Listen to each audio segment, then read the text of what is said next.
Great, thank you, Hillary. Well, hi everyone, I'm Kimberly Anderson, the Executive Director for the AIA Central Valley Chapter. And on behalf of our chapter, welcome to How We House Central Valley. This presentation is hosted by AIA California, Council of Architectural Component Executives, also known as California CACE, and it's the third webinar in a series of 4 that focus on California's housing crisis, its impact on different regions across the state, and the local design approaches to providing housing solutions. The fourth and last session will center on the area of Long Beach South Bay and is scheduled for Wednesday, November 3rd at noon Pacific time. Recordings of all the sessions are on the AIA California website. Next slide, please. This event is also one of 10 events plus a pre and post event happening between Friday, October 1st and Sunday, October 10th at AIA Central Valley as part of our annual Experience Architecture public outreach event. The events celebrate and explore the value of architecture and design, with many centering on this year's theme of housing. To check out and participate in our other events, please visit aiacv.org. Next slide. And we just want to quickly thank our sustaining partners who support and partner with our chapter year-round. Next slide. And also our Experience Architecture sponsors, many of whom have been with us since the start of this event a decade ago. Next slide. We want to hear from you today, and we should have time at the end for some Q&A. Please click on the Q&A button located at the black menu bar at the lower or upper portion of your screen and type in any questions you may have. Paul Menard, our chapter president, will be our moderator at the end. And next slide, please. For those of you that are AIA members, you'll earn 1 AIA Learning Unit, HSW, for attending this presentation live. And AIA California will submit for that credit within 10 days of the presentation. And the objectives are there on the screen. This is what you will learn from attending today. Next slide, please. So before we talk about the Central Valley, let's hear a perspective on our state overall with a video from Housing California. Hillary, can you please start the video? Hi, I'm Amberly Leslie, a legislative advocate at Housing California. Housing California is a nonprofit advocacy organization that leverages our deep relationships with coalitions and practitioners across the state to shape the narrative on affordable housing and homelessness, build and shift power to elevate underrepresented communities, and drive transformative policy change that supports homes, health, and wealth in thriving communities. I'm really grateful to be able to welcome you to the American Institute of Architects How We House event. California has the highest poverty rate in the country when accounting for cost of living. While housing costs are significantly higher in coastal and urban areas, low and stagnating wages in rural inland areas also make it difficult for low-income households to make ends meet. There are 2 million very low and extremely low-income Californians who struggle to find housing that is affordable to them. In 2019, nearly 5 in 10 very low-income households and 8 in 10 extremely low-income households were severely cost-burdened, meaning they spend more than half of their incomes on housing costs. We are now witnessing the economic reverberations of these statistics, which have been heightened by the COVID-19 pandemic. Some of our neighbors who enjoyed modest incomes lost their jobs when their workplaces shuttered. Some have slipped into poverty and fear the threat of eviction, while others have fallen into homelessness. California's homeless population increased by nearly 7% early last year to over 160,000. Yet paradoxically, despite record low interest rates that would typically spur residential construction, developers across the country have faced increased costs associated with labor and materials shortages. Never before has the scale of our housing affordability crisis been so great. If you are like me, you recognize that the scale of our housing crisis demands that we all pitch in towards solutions. In collaboration with the California Housing Partnership, Housing California has chartered a comprehensive set of policy solutions to end homelessness, meet our state's housing needs, and advance racial equity and economic inclusion in just 10 years. Our Roadmap Home 2030 offers strategies in key 5 areas. First, we need to invest in our values by providing ongoing financial resources to create affordable homes. Second, We need to promote fairness in our tax systems, to rectify structural discrimination and generate the revenue needed to meet the scale of California's housing need. Third, we must advocate for public policies that ensure renters have equitable access to housing and are protected from market speculation and systematic discrimination.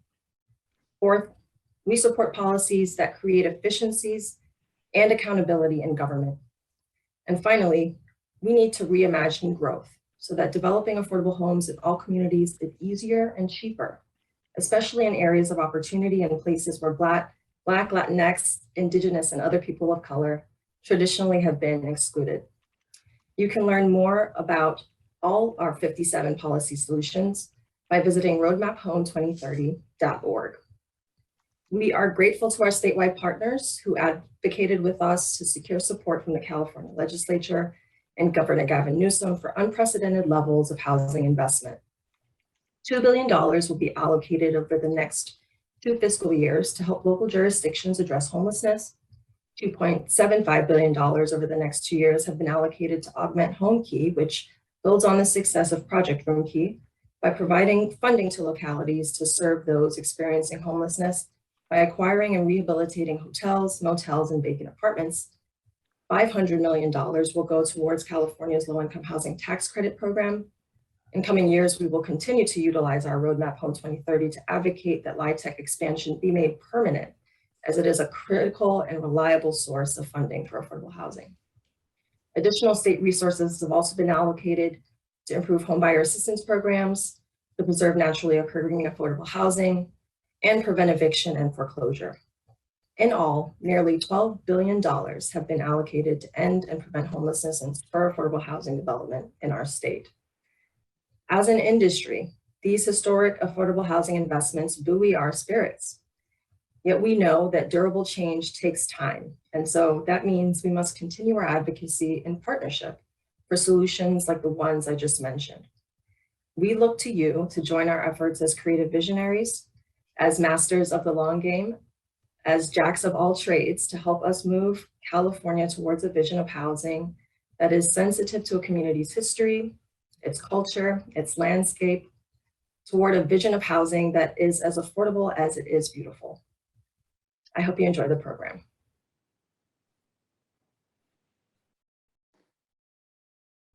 All right, thank you so much. And before we get to our presenters, I wanted to share a little bit about our chapter. Hillary, can you go to the next slide? Our chapter membership area covers 17 Northern California counties. They include Alpine, Amador, Butte, Colusa, El Dorado, Glen, Lassen, Nevada, Placer, Plumas, Sacramento, Shasta, Sierra, Sutter, Tehama, Yolo, and Yuba counties. We've been chartered since 1942, that's nearly 80 years, and our chapter office is located in Midtown Sacramento. Next slide. So now I'd like to introduce Danielle Foster. Danielle is the Housing Policy Manager for the City of Sacramento, and she's going to provide a brief background on our city and region's demographics and housing challenges and opportunities. Danielle? Great, thanks so much. I've had the distinct pleasure of getting to work in this region for 20 years during my career, and I've gotten to work in different parts of our area, so I'm happy to provide an overview today. I'm also grateful for the AIA for the interest in affordable housing and responses to homelessness especially.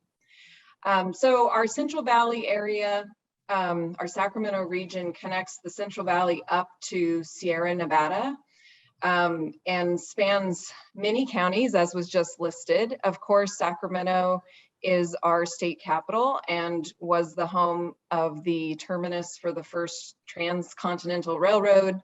And then Lake Tahoe up in Placer County is, of course, the largest alpine lake in North America.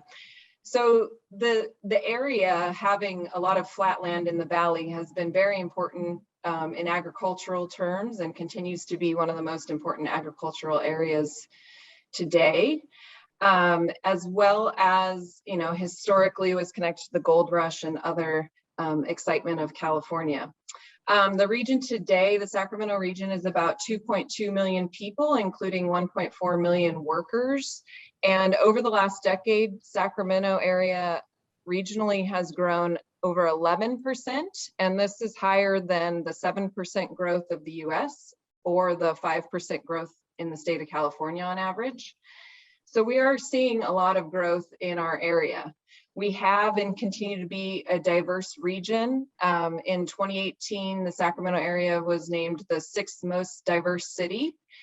And while this varies from city to city and county to county, we definitely within the city of Sacramento and the surrounding areas see a lot of diversity within our population.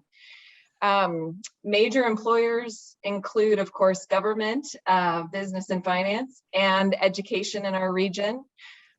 We also have a large presence of healthcare and have seen more in the biotech expansion area.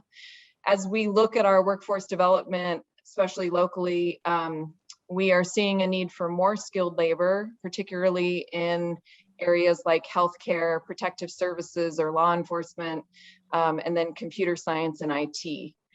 Most recently, we've seen a large population shift impacted by COVID and the ability for folks to work from home. We have seen an influx of former Bay Area residents coming towards Sacramento area to find more affordability and more open space and larger parcels to own and work from. And in addition to this influx, we are also a major resettlement community for the Afghan refugees, which we've been seeing coming in due to the political activities happening in Afghanistan. So we're anticipating 1,000 to 1,200 additional households coming through those resettlements. So a lot of pressures on our Sacramento housing market. Historically, it's been a more affordable region in the state, but those prices on rents and purchase have continued to rise. And so we continue to be squeezed on the affordability as well. So when we look at challenges and opportunities, of course, as mentioned, high need, limited supply, especially of late. And we are also noticing that the construction labor force in our region has been another area where we're lacking the capacity for what is needed for housing development. So we are seeing that, out of the Great Recession, a lot of folks left construction. And as a result, in the Sacramento region,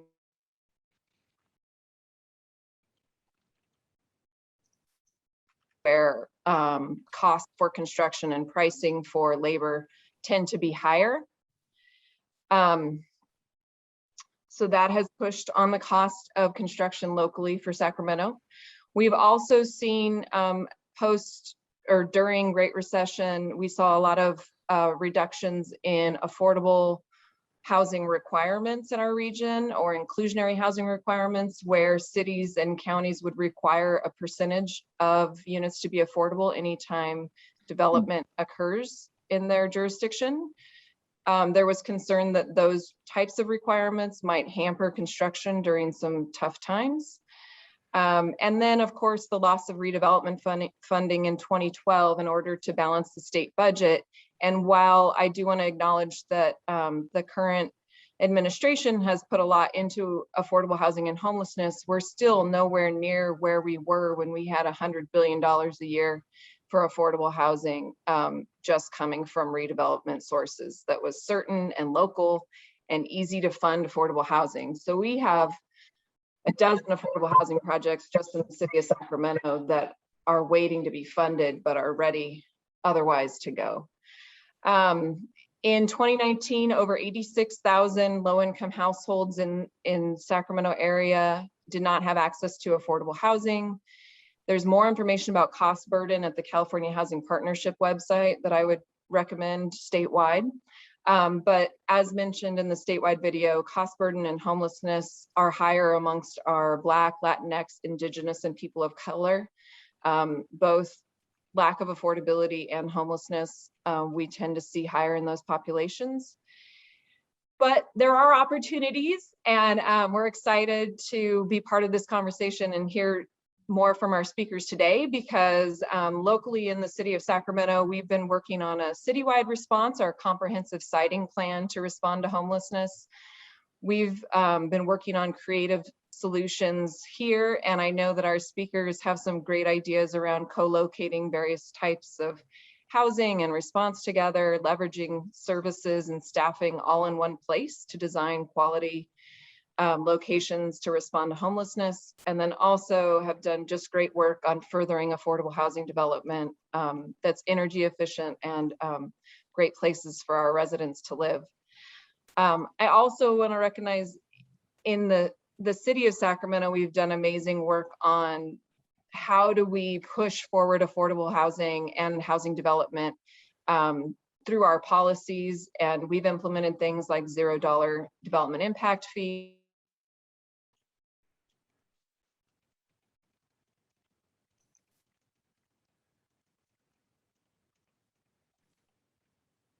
I think we lost Danielle, Kim. That's okay. She came back last time, but Yeah, we may need to just move forward. I hope she was wrapping up her points. Yeah, Hillary, let's move on to the next. Oh, there you're back, Danielle. Okay, sorry. No worries. Well, just in closing, while there are a lot of challenges in affordable housing, and especially in our region, there's a lot of opportunities for creativity, and I'm excited to hear more from our panelists today on some of the great ideas that they've come up with in this area. So thank you for having me today. Thank you, Danielle. That was great. We really appreciated hearing from you. And now I'm pleased to introduce Maria Ogrydziak. Maria is the founder of Maria Ogrydziak Architecture. She's known nationally for her Valley-inspired built works and her design and policy leadership. Her bold custom homes, retail and worship spaces build on 30 years in the laboratory of California landscape.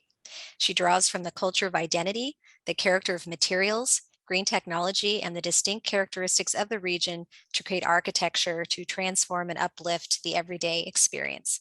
Her buildings share common threads of inspired geometries, light-filled interiors, and strong connections to the land. And today she's going to share her project for the homeless, Paul's Place. Maria? Thanks, Kim. I got involved in trying to figure out what to do about what was perceived as the desperate need for addressing homelessness. About 6 years ago, when my husband became very, very ill, and I had to take care of him, and I realized that were it not for me, he would be out there. He couldn't take care of himself. And I started to look at, we live in downtown Davis. I started to look at who were the people who were homeless all around me. And I began to realize that I had to get involved in trying to figure out what to do. I've always believed that that architecture is part of the solution for something like this. Next slide. So I think architecture kind of creates a real solution to things. And so I joined in with a group of people who were interested in trying to solve the problem. And we met for 2 years, every 2 weeks, trying to find a way to work with the city of Davis to look for land, to do something, to see if we could build something that would help the people who were homeless in our streets. And we got nowhere. And so slowly the idea of a place sort of emerged that we were interested in doing. I was the only architect in the group, so I'm always connecting the dots and making something real and physical in my head. So the idea of Paul's Place slowly emerged, if we could only find a place to do this, to address homelessness through creating a facility that would be supported by the local community. Next slide, please. So this is a map of Davis, and Davis is like other towns in the Central Valley, surrounded by fields and with very distinct borders that are where the fields start. Davis is a college town. It has Highway 80 running through it, and it was on the Lincoln Highway. So I always think that it's sort of symbolic of the Central Valley and how it's connected to the rest of the United States. So being an architect in Davis and where I wanted to position this, this is where our conversations took us. Where on earth would we place this idea that we had? We wanted to build a tiny village. My group was called Davis Opportunity Village. And the idea was to look at what other places were doing up and down in Washington State and Oregon State, where they were building tiny house villages. And that was kind of what motivated everyone. So, so we couldn't find a place. So let's see what happened. Next slide, please. It turned out that through much discussion with the city and with the owners of this site, this is a site at 1111 H Street. And this is a place where there was already a program that was functioning that had been there for almost 25, 30 years. And it was on a site that had, it was a double lot with 2 residential units on it that had been converted to be able to serve people who were in need, the homeless. And so this ended up being a place that we could, that I could start thinking about. And I realized that this was not a place that we could build a tiny house village full of the tiny houses that we had in our heads, because there just wasn't enough space. But the beauty of this lot was that it was known as a place where these kinds of services and opportunities existed where people could come. So it was already a place within the town that functioned and performed these kinds of programs. So let's see what's next. Next, please. And the site is owned by a program called Davis Community Meals and Housing, DCMH. Which is a nonprofit dedicated to providing services for those in need. So already before the homelessness issues had become so acute as they are now, these services already existed. And you can see from the logo here, they provide food, hope, and shelter. And since 1991. So here was something to latch onto that could work, an idea that was functioning. But you can see from the site that it was just a very, very small program. And so next, please. I began to wonder what on earth could I do to make use of this opportunity to build on basically a 1/4 acre in a great location. But what did the building need to include to make sense where in our town, and what should be there? I had not being involved in that program, and I being an architect and always wondering how programs are generated for what to include in a building, I knew that I had to talk to people who knew what to do. And so it was a fascinating discussion that I had with people from the city, people from the county, experts in the field, from Yolo County Housing, from one of the great supporters of this project was Rob Davis, the people who worked in the city who were involved in different aspects of providing the services that could exist here, but all in sort of in different venues. And the chief of police, who had who had ideas about what would happen to people who needed emergency services. So I began to get a sense of the kind of the different types of help that was needed. It wasn't just housing. It was all kinds of other things that supplemented what people who were homeless or who found themselves homeless, what they needed. And the executive director of DCMH, Bill Pride, who had been there for 25 years and who had really developed a lot of the programs, and who is still very hands-on in terms of understanding what needs to go into this. And I had field trips. I talked to the people who worked there, to the staff. Bill Pride showed me how things worked. And I realized just all kinds of things. Architects need to know that before they can design results. So next slide, please.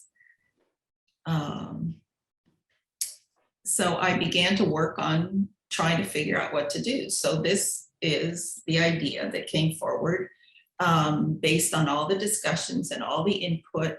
And on that same site where the two little buildings stood, I drew up this idea for, it was still a village, and it had grown up to be 4 stories high. And I was very careful to work within the parameters that existed in terms of zoning requirements. Because to fit in the community, it really has to be welcomed by those around it.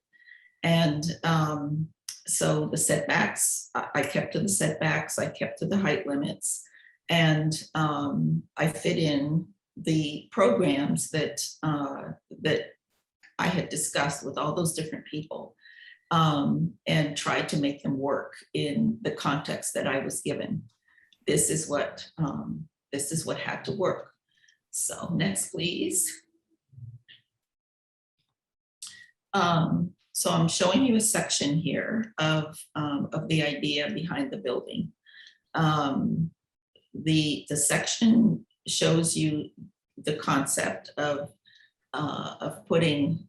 So I don't know if everybody has this problem, but my red writing is being blocked out by the people pictures. But anyway, the idea was that the time frame for the different for the people who would be welcome here was based on or the length of time that people would stay here was important to understand in terms of the way the building works. So you can see on the first floor, people can come in, and there are 4 emergency beds, which is what the police had talked to me about. So that's when people just come in that same day and are brought in and can stay overnight. The resource center and the other things on that first floor are basically day programs, very short term.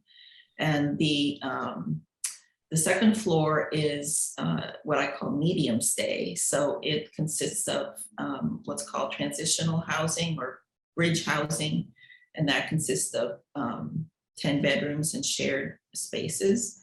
And then the top 2 floors are 18 total permanent supportive micro dwellings. So let's see, next slide, please. Sorry, the writing is chopped off here, but Maria, I think everyone can see it. I'm seeing your whole slide, so. Yeah, me too. Yeah, okay, good. we're Well, good. maybe I'm just, something is wrong on my screen anyway. So what I've begun to realize that it's really, really important to understand what Paul's Place is and how it emerged from all those conversations, and understanding how helping the homeless can work. So on that first floor, as I had shown in the section, I have, you can see on the very bottom, it says daily drop-in. So there's food brought in every day for people to have. There's a kitchen with a place to sit down and eat. And there are bathrooms, there are showers, which are extremely important for people to have access to. And there's a place just to be, just to hang out. And so the, and there's also kind of linked to that is an outside area that is a place where people can take the food and sit outside and eat, which they like to do. And just be able to be together and just feel comfortable and not like they're being chased out of somewhere. This is a place where they're welcome. And I know from talking to, again, to the different people that I met, is that it's really important that, you know, that these elements function, that they be built well, not casually as though they were second rate or remedial, as I like to say. It's like these have to be well built places with bathrooms and showers that work. So the other element on that first floor is the emergency beds. There are four of them, and they are easily accessible by that by the policeman that can pull up and bring them in at any time. And then there's a resource center which has staff members who are there to support people who have questions or who are trying to figure out what to do. And the resource center is there so people can look things up on computers, have access to materials, can understand what opportunities there are for them. And it's really important to know that there's some place to go when you need to figure out what you're going to do about your housing in your life, and to figure out where there's some help. And so this is the first floor, and there's the second floor, which is hopefully the next slide.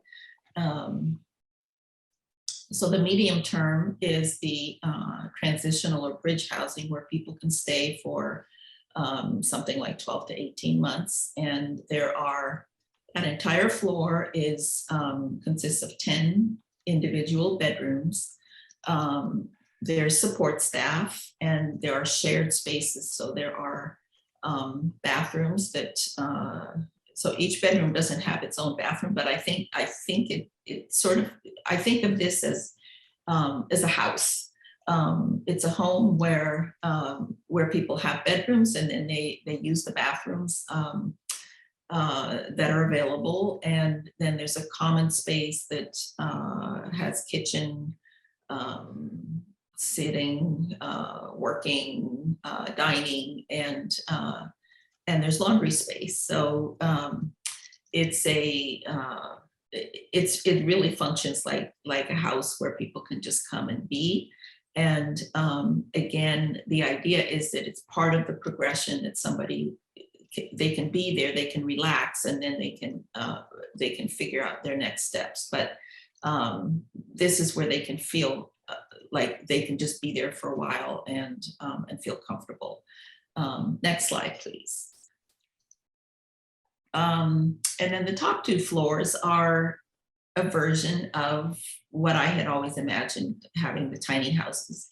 But because they're on this site, it became very exciting to think of this as, so it's a village of affordable, supportive tiny homes. They're micro dwellings. They're 300 square foot each, which was a size that was recommended by actually Yolo County Housing. I spent a lot of time talking to them about what was a kind of a way to think about this. And so the idea is that within those micro dwellings, people have it's a full apartment or little house that has living space, kitchen, bathroom, and and bedroom space. And the idea, the way that I was able to make it work in this building, Paul's Place, was to have a hallway down the middle that was wide enough. It's actually 19 feet wide, so that you can access your tiny house, but it's also a common space big enough to be thought of as a street where there could be little classes or little get-togethers, or just hang out, so that you didn't just walk down a hallway and turn into your door. It was a place where you could hang out. It was like a living room. And again, this is, oh, I know I can talk about this for hours. Okay, I'll go quickly. Next. So in my design, I just wanted to tell you that, so the H that gets you to that first floor, with the resource center and the respite center, is colored in red. I call it California poppy red, and the entrance is through an H, and the entrance to the bridge housing is through a blue colored entrance, and the top two floors are gold. Like, I always think of California gold. It can also be the gold foothills. So anyway, keep going. Next slide, please. So there you go. There's the H. And for some reason, whenever I present this project, the H always resonates, because the original idea from the very beginning was that the H is also goalposts. So it's like, you've made it, you're here. And it also, then I've been told, well, it also represents home. It also represents hope. So it's just a place, you're there when you see the H. And so next, please. So this is the latest drawing. The project has begun. It's been a very complicated project in terms of being able to fit all the stuff that we wanted to fit, and to meet all the different code requirements. It's been very interesting. We've had a lot of support and help from a lot of different people in the chain of command with the approvals, but it's been a really interesting process. So I just wanted to sort of show you roughly, you can see where the police van can pull up where it says no parking. They can come in, the emergency beds are on the right side of the plan next to that van. The staff and the resource center is the top left, and then the bottom left, and the lobby area is the respite center. We managed to put a lot of stuff in here. Anyway, it's all very exciting. I have to tell you, the staff that used to work at 1111H is very excited about this. Next, please. So the second story is through a blue gate on the left, and it takes you to the transitional housing, and you go down the side of the building and up to the stair to the transitional program. Next, please. And this is the floor for the transitional housing. You can see 5 bedrooms on the left, and then there's 3 on the top right and 2 on the bottom. And then the bathrooms are in a cluster so people can have access to them. And then in the middle, kind of a wider version of the hallway and extended, is the kitchen and the dining and the living. And staff is on the bottom right corner, and there's space for staff to stay overnight, and space for staff to meet with the people that are on that floor. So the support system is there all the time. Next, please. So I'm just coming back to the, oh, there is an elevator. I'm looking at this note here. Sorry, I didn't point it out. I'll point it out on the next slide. So, and then behind that, the Paul's Place sign is actually a gold gate that takes you up the gold stairs to the, it's yellow gold, to take you up to the top 2 floors where the micro buildings are. Next, please.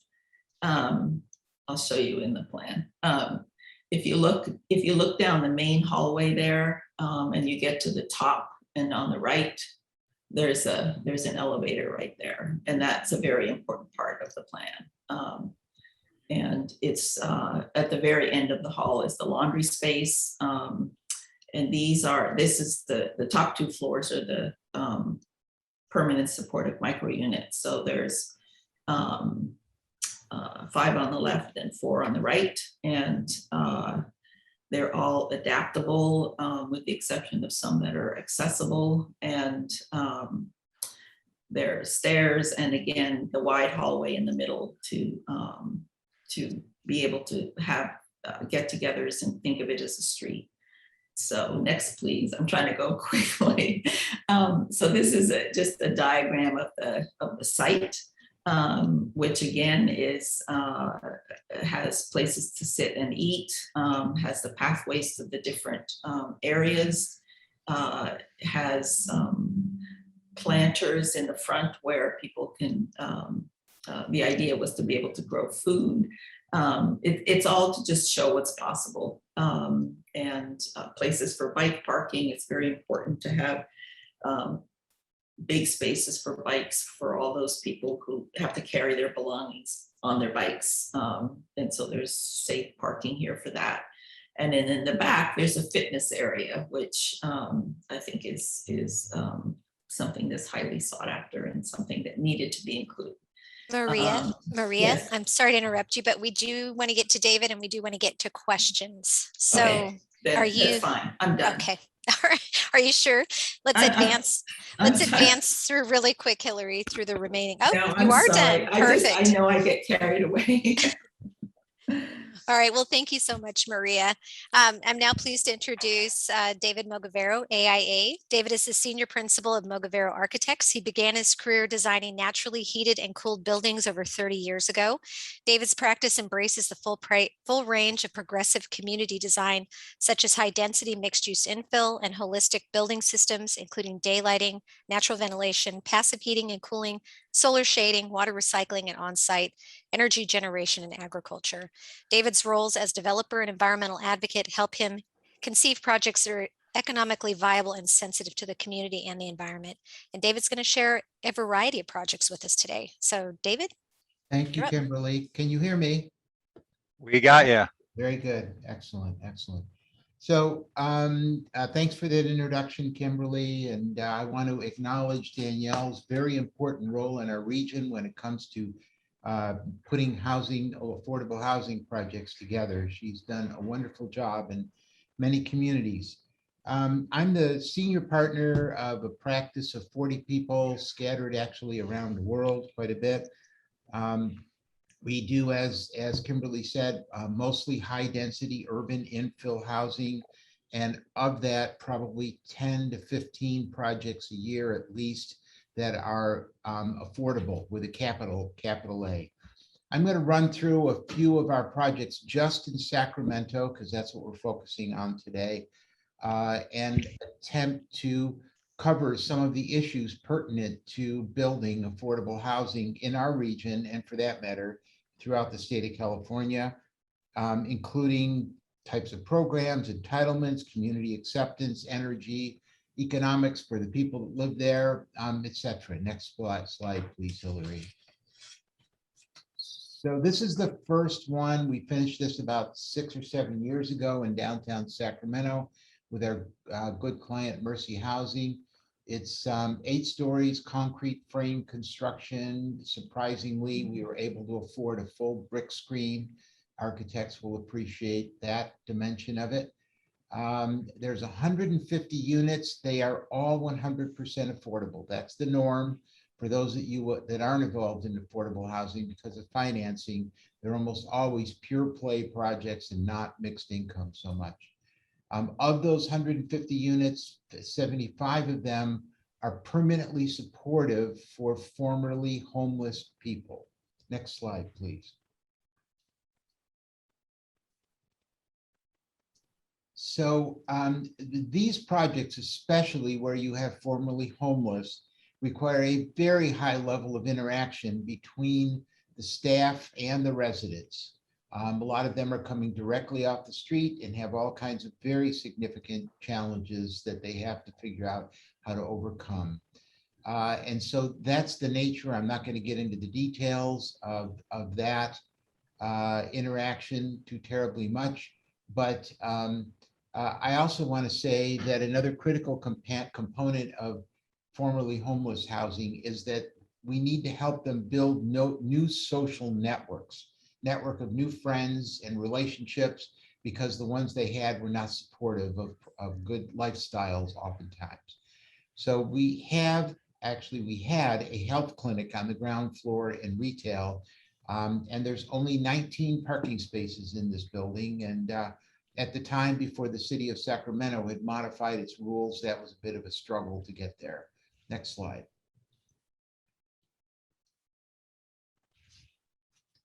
Okay, important is location, location, location for affordable housing. We need to put these people near the resources that they need.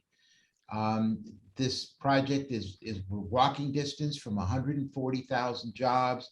It has good light rail transit access, excellent buses proximate to it, and a plethora of services that can support them.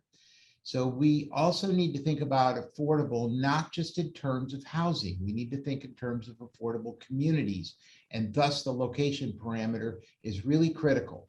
An $11,000 per year average car cost in America can translate into $800 or $900 a month in rent for families. So location is really, really important. And I'll talk about it more later, but there's a couple state agencies that have been starting to push cost control, which works against locating projects in properly near transit, because it's typically going to be higher density construction, and as all the architects know, that costs extra money. Next slide. This is a project that Danielle was key to doing the financing for when she was up in Roseville. It's a 56 unit family project in quotes, downtown Roseville. It's got 1, 2, and 3 bedroom units. State law requires a minimum of 2 and 3 bedroom units at 25% apiece when families are to be housed in the project. It's got ground floor retail. We're now working with tenants for that ground floor retail. You can't see the parking, but it's an underground podium that's accessed from the alley. You can see a little bit that it's a lower elevation than the street. The parking ratio is about 1-to-1 for the housing, and this is all thin brick over plaster, as everyone knows, and then the balance of it is fiber cement siding, and I think we have a slide of the back side. If you could go to the next one, Hillary.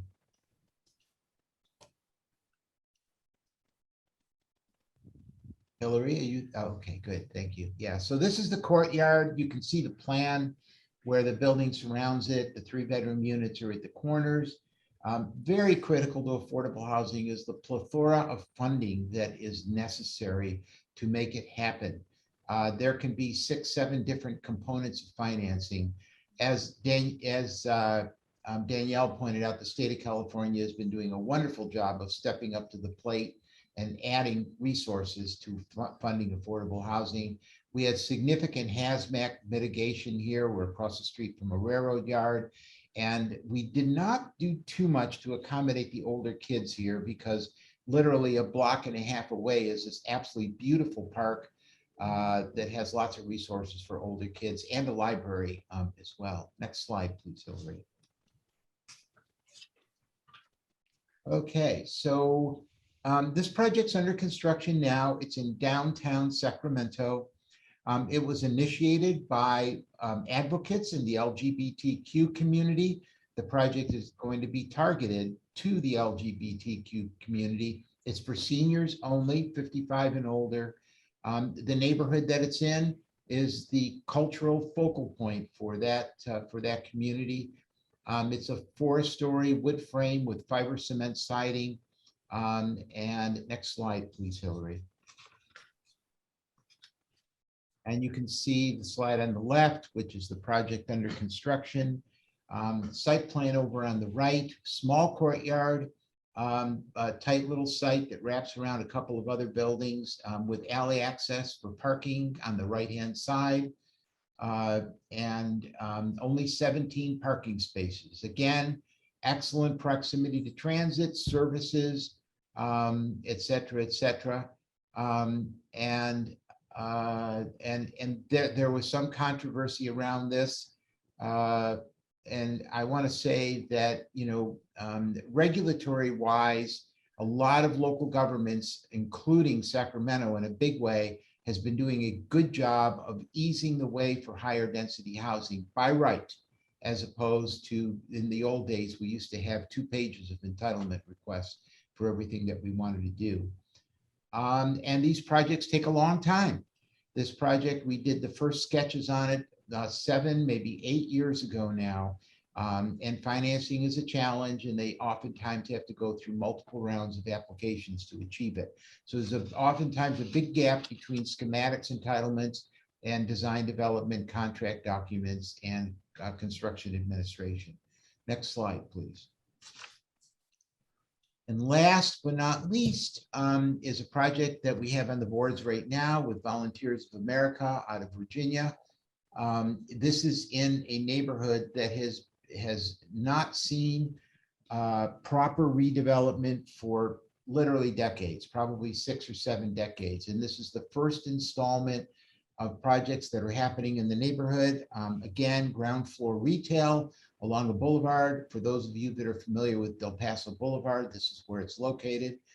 And affordable housing can be a very, very powerful and important catalyst for revitalizing existing neighborhoods. We have better resources to do a good job with the architecture and aesthetics. Commonly market rate housing in these same neighborhoods do not have the economics to accomplish that. And there's a bunch of new processes around for expediting the approval process for affordable housing, both at the state level and at local government level. Because of time, I'm not going to go too far into that. If people want to talk about it in the question and answer, we can. And finally, a critical component of housing is keeping utility costs down. As everybody knows, we have to net zero 3 stories and under these days by Title 24. We pursue very aggressive energy programs on all of our housing now because we're trying to reduce the utility costs for the residents, and it helps the economics of the project for the developer. Last but not least, next slide, if you would, Hillary. These are some of the places where there needs to be more advocacy. One, there is still not enough money to build all the affordable housing that we need to do. CIDLAC, which is the California Debt Limit Allocation Committee, I never quite get that acronym right, has promulgated these new rules about cost containment, and it is antithetical to locating affordable housing in the right places, because as I said, density costs more money. They need to be close to services, jobs, and transit. And I'm also a little concerned about this move to start redoing single family zoning. I'm not sure that it's going to have a lot of bang for the buck, and I'm really worried about political backlash against high density infill, especially on suburban arterials. And sure enough, there's an initiative being circulated to overturn SB 9 that was just passed a couple of weeks ago. And last but not least, you know, trickle down economics doesn't work. The things that we're doing at the federal government, trying to do with the federal government right now with enhancing childcare access and providing more resources for community college programs and the like is the right way to go about it. And it complements these housing programs very, very nicely. So with that, I'm going to wrap it up. Kimberly, thanks for the time. Thank you so much, David. Beautiful projects. And Paul Menard, our chapter president, is going to moderate Q&A. We just have a little bit of time left. So Hillary, are we able to go a little bit beyond if people want to stay, or are we tied to the 1 o'clock hour? We can go a little bit beyond. Thank you so much. So Paul, do you want to kick off our Q&A? Yes, please. Thank you. Thank you, David. Thank you, Maria. Matthew made a comment, and I just want to say it, and this was after Maria's presentation, but for me, it applies to both David and Maria. Great example of one person making a difference through individual vision and force of will. And the two of you have been doing your work in our communities for a long time, and I really appreciate it. So here's a question for you, Maria. Has there been any research or data done on the effectiveness of this approach, meaning the Paul's Place approach? And they're saying for advocacy purposes. That's a question from Denise. And maybe, so Maria, you may have an answer, or maybe David has an answer on that as well. I'm not sure what exactly the question is. Has there been any research done on the effectiveness of this approach? I don't know the answer to that, but I think what basically I feel as though it's something that I have learned as I went along. Every time that step went to bring everything together, it was reinforced, and I think even most recently, it's become more and more clear. In my opinion, I mean, my conclusion as of last week, it's just been growing and growing, is that it's like if we had something like Paul's Place in every community, and we thought of it as a like we have hospitals. It's that kind of a thing. It's a way to put things together where the support services are there. You feel like you go through. The hospital, Sutter Health, is providing half the funding to build our project because they understand the importance of this, and I understand that more and more clearly now. It's something that we need to do in our society. It's a way to deal with a problem that is, or an issue that's just not going to go away. There's got to be a way for people to get back on their feet. So anyway, I'm digressing. So I don't know about the research, but that's my opinion. Thoughts, Well, David? Danielle may have a thought on this, but I'm just going to say that, all the pieces that Maria has in her project, there's precedent out there for the pieces. And I wouldn't be at all surprised that there's plenty of data out there about the efficacy of the different approaches. What's really unique and special about what Maria's doing is the integrated approach. And it's almost like, I think of it as a parallel to senior housing, where we have different levels of care within the same community. So I don't know if Danielle, if you have any thoughts about efficacy.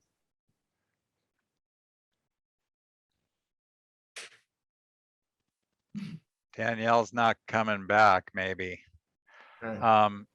She's probably off to her next calendar event. Actually, I should interject. Danielle is the one who triggered it for me. That's right. She said yes, Yeah. that like funding occurs for all the different parts, but having it together strengthens each one. Okay. Let's see, Maria, another question for you. Let's see, did the existing nonprofit continue to manage Paul's Place? And secondly, what happened to the residents of the existing facility during construction? We are under construction as we speak. It's going to be managed by BCMH. They're totally involved. They come and look at the site every day. I mean, they're totally part of it. Part of the project was to find places for the people to be during construction. We actually coaxed the city into, or the city and the county, we managed to purchase the lot next door just before construction started so we could move the program over. So no, it's always complicated, but we worked it out. Okay, and this is a little bit about the numbers, Maria, for you. How many were being served before the Paul's Place project and how many after? I should have, it's not built yet. It's not completed, so I don't know the answers. And I should know the numbers, but I don't want to start quoting any numbers. The numbers of people that come in every day for the food is a high number. But I can probably follow up with numbers another time. Okay. Don't know the answer. All right, thanks. David, this one's for you. And this is a question really from me. You mentioned that the projects you typically do, or the projects that you do, are typically not mixed income. Because of presumably how they get put together and how the funding works and all that. Could you talk about that a little bit? And are there any plans to do some kind of mixed income projects? So I'm talking about affordable housing with a big A, right? Subsidized, all kinds of government programs involved. And I should clarify that within that context, there is indeed a spectrum of incomes that are served, all the way down to 25% of median income up to 80 is sort of the general range that's typical within projects. So there is some mixing of incomes. What I'm saying is that it is very, very uncommon for there to be market rate units. Like in Sacramento, a 1-bedroom market rate unit might cost $2,000 a month to rent a new one. Whereas these 1-bedroom units are probably renting for about $600. And the reason is that the programs, the way they work, really lend themselves to pure plays when it comes to financing. And I mean, the financing programs really lend themselves to that. There are options where you can do what's called an 80-20, where you've got a certain percentage that's affordable, a certain percentage that's market rate, but that only works in certain small market niche. And I believe that our Artist Lofts project on our street was done in that context. That may be the only one in the Sacramento region that's done that way. So that's kind of what it is. And the financing sources are completely different for the two different sides. Thank you. Okay, Maria, a couple of questions for you from Mark Paone. Number one, are the micro dwelling units for a single person or more? They could be for more. I mean, they're. I should have been on this program along with Bill Bride, who's going to be running the place.